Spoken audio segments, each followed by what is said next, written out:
How many times had I endured such cutting remarks? It seemed as though my worth was constantly questioned, my abilities scorned. I had entered into marriage with sincere affection, believing in the promise of happiness together.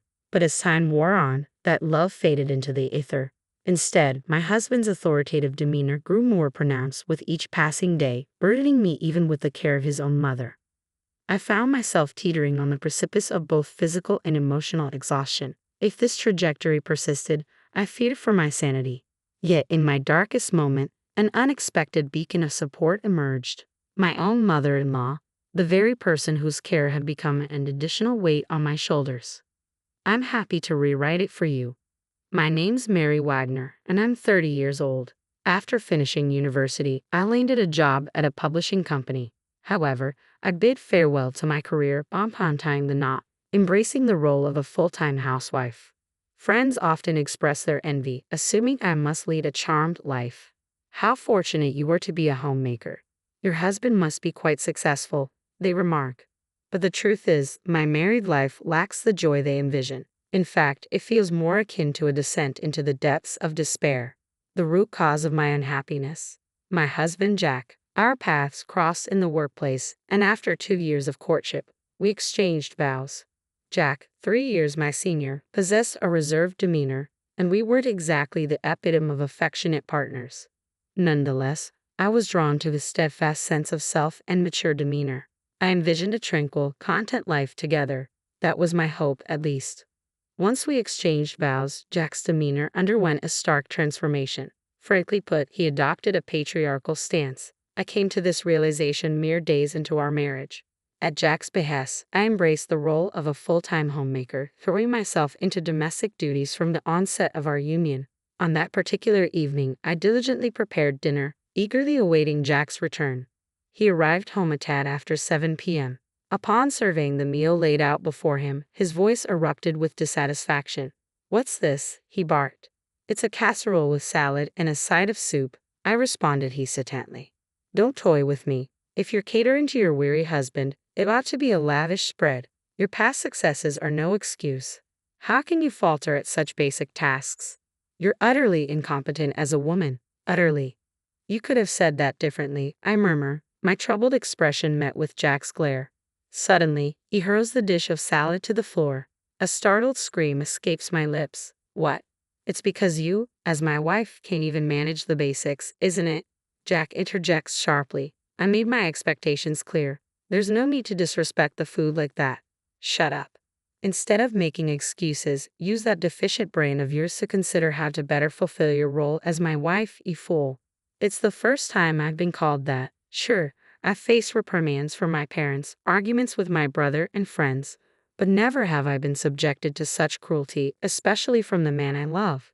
It's only been a few days since our wedding. I never imagined he would react so harshly over a dinner choice.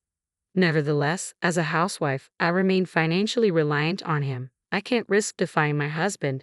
As a newlywed, my utmost desire is to avoid upsetting him. Since that incident, I've been tiptoeing around him, careful not to trigger his anger. I meticulously ironed every piece of laundry, prepared the simplest of meals like loaded potato soup, and seasoned side dishes to perfection. Not a single hair must be left on the floor. Under this constant pressure, my nerves fray.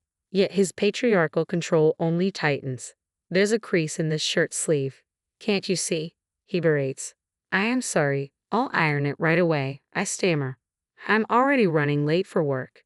"You're always so slow," he complains. "I'll hurry," I assure him. "You won't have time. You're insufferable in the morning." "How much more do you want to upset me, you incompetent woman?" he snaps. "I'm sorry. Truly deeply sorry." I apologize, my voice trembling. Whenever I erred, I instinctively lowered my head in apology, a practice enforced by my husband. Depending on the gravity of my mistake, the depth of my contrition varied. Sometimes a mere bow would suffice for forgiveness, but for more serious transgressions, kneeling was required. And in moments of repeated mistakes, he would ominously present me with a completed divorce document. It's astonishing how quickly one can become accustomed to such treatment. After a year of enduring this cycle, I began to internalize a sense of utter worthlessness. Yet I couldn't bear the thought of divorce, especially in my current state of unemployment. I couldn't shatter my parents' joy over our marriage by admitting to such a failure. especially not after such a short time. The prospect of enduring perpetual reprimand from my husband filled me with despair for the future. As usual, I was in the midst of preparing dinner, anticipating his return. My daily ritual involved completing the meal by 7 p.m., ensuring it was ready for him to enjoy whenever he arrived. The moment the front door creaked open, I began setting the table. If I failed to finish before he sat down, it would inevitably lead to another round of apologies. Typically, my husband would take his seat in silence, but on this particular day, something felt different. As he loosened his tie, he initiated a conversation. "Mary, we're moving to my parents' house this weekend." I paused, puzzled. "Your parents' house? You mean your mother's place?" He nodded. "Yes, that's correct." "Have everything packed by then?" I couldn't help but inquire, "Why the sudden change, Jack? You've always been adamant about not returning to your parents' house."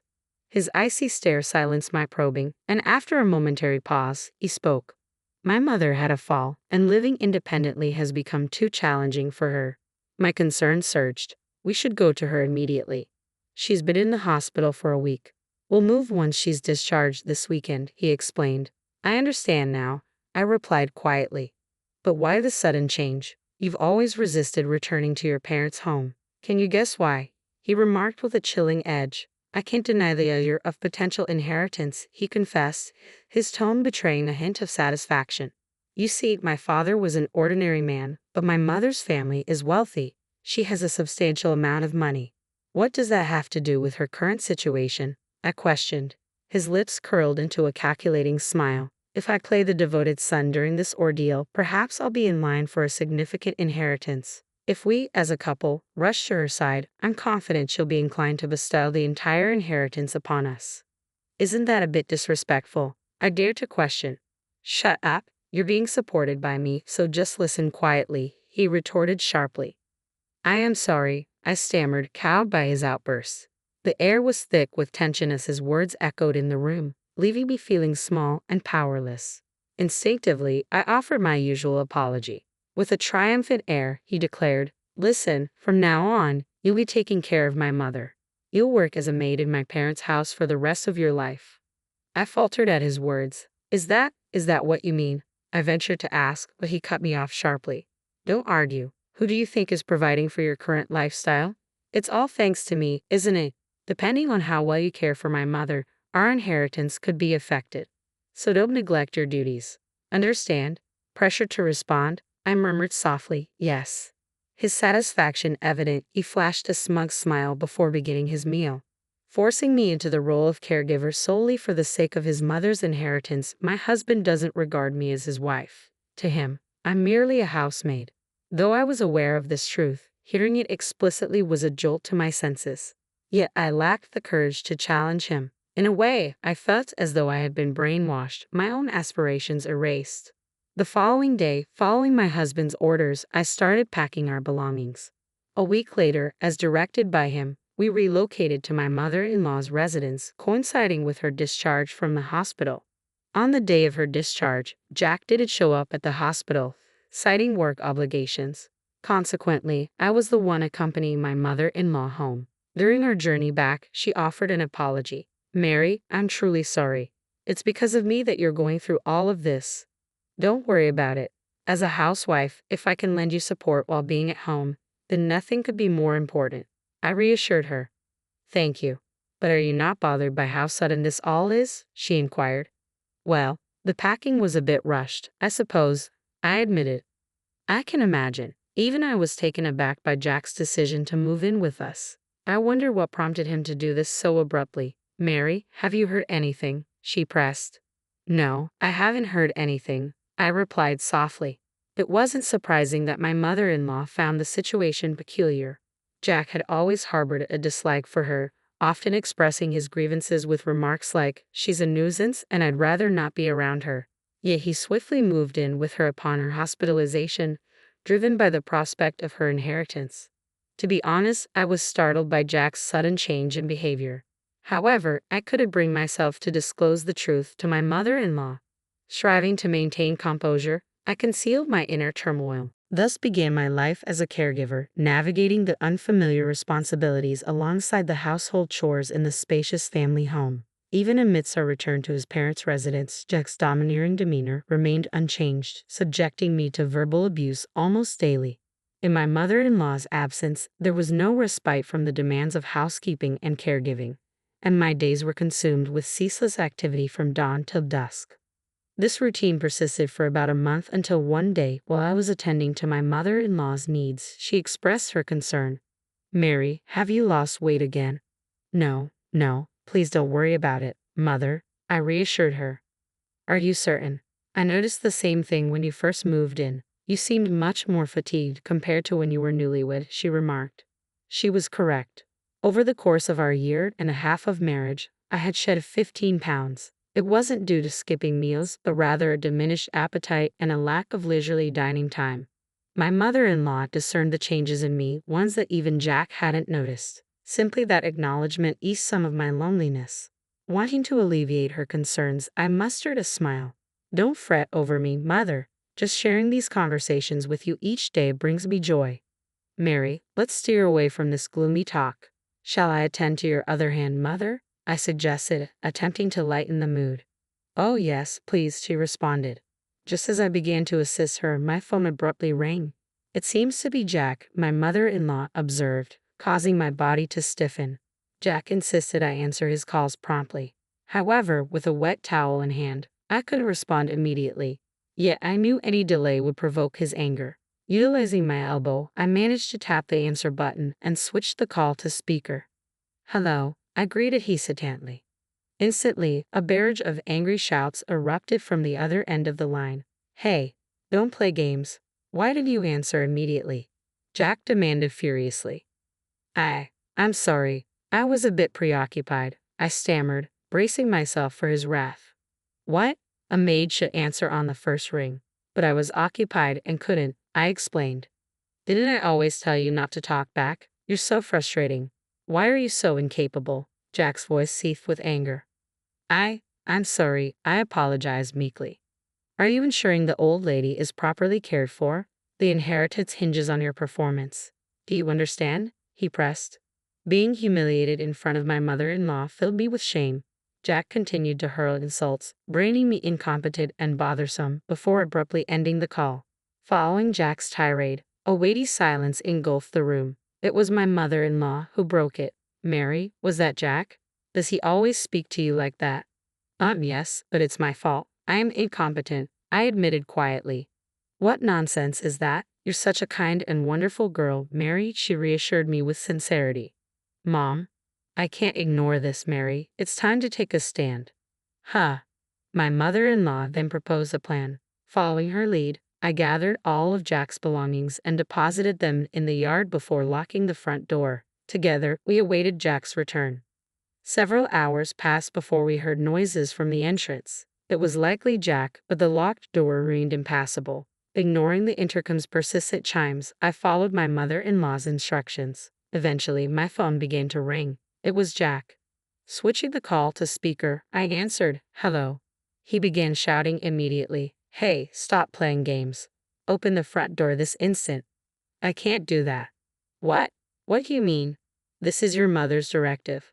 Unable to grasp the situation, he continued to shout, "Stop messing around and open it now." In response, my mother-in-law's voice rang out, cold and resolute. "The one who's messing around here is you, you fool." "Mom, I always knew you were distant, but I never imagined you would treat your wife like this."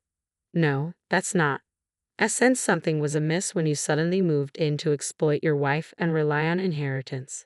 How could you lead such a disgraceful existence?" my mother-in-law admonished. "No, that's not true," Jack protested. "What's not true? I have no intention of leaving you any inheritance. If you understand, get lost. This is my house. You will never be allowed back in." Flustered by my mother-in-law's accusations, Jack began pounding on the door. Through the phone, I could hear him pleading, "Please, do something. I have an ally in my mother-in-law. I won't be manipulated any longer," I declared with resolve. Addressing Jack firmly over the phone, I stated, "I want a divorce. I can't continue with you any longer." "What? What are you saying?" he exclaimed in disbelief.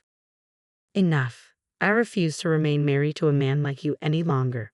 I refuse to squander my life. I refuse to sacrifice my own happiness for yours, I declared resolutely. D. Don't be ridiculous. You can't live without me, Jack protested. There's nothing I can't handle. No matter how difficult it may be, it's preferable to being with you. I will conquer any obstacle. I no longer require your presence in my life. I refuse to tolerate garbage like you, I retorted firmly. With that, I abruptly ended the call and blocked his number. His shouts could be heard from outside, eventually turning into cries of despair. My mother-in-law reported his disturbance to the authorities. Due to his disruptive behavior, he was escorted away by the police. Using the divorce papers he had previously provided, I initiated formal proceedings to end our marriage. Additionally, I pursued legal action against him for the mental and physical anguish he had caused me. With my mother-in-law's support as a witness, the legal proceedings progressed smoothly. After compensating me with a lump sum, Jack's savings were depleted. Furthermore, his employment was terminated by his company upon discovering his police record, relegating him to a lower position. Naturally, my mother-in-law declined to leave her inheritance to Jack. After consulting with a lawyer and honoring my mother-in-law's wish to entrust everything to me, it was agreed that she would transfer approximately $1 million to me annually. I continue to provide care for my mother-in-law in her home. It's the least I can do for her now. Mary, I'm deeply sorry for always burdening you. Even after divorcing Jack, you're still here caring for me. Why do you say that, Mom? I should be the one thanking you. Truly, I feel blessed to have a daughter like you. The feeling is mutual. Let's continue to support each other, all right? My life alongside my mother-in-law is now filled with more joy than I could have imagined. I'll strive to do everything within my power for her until the end of her days.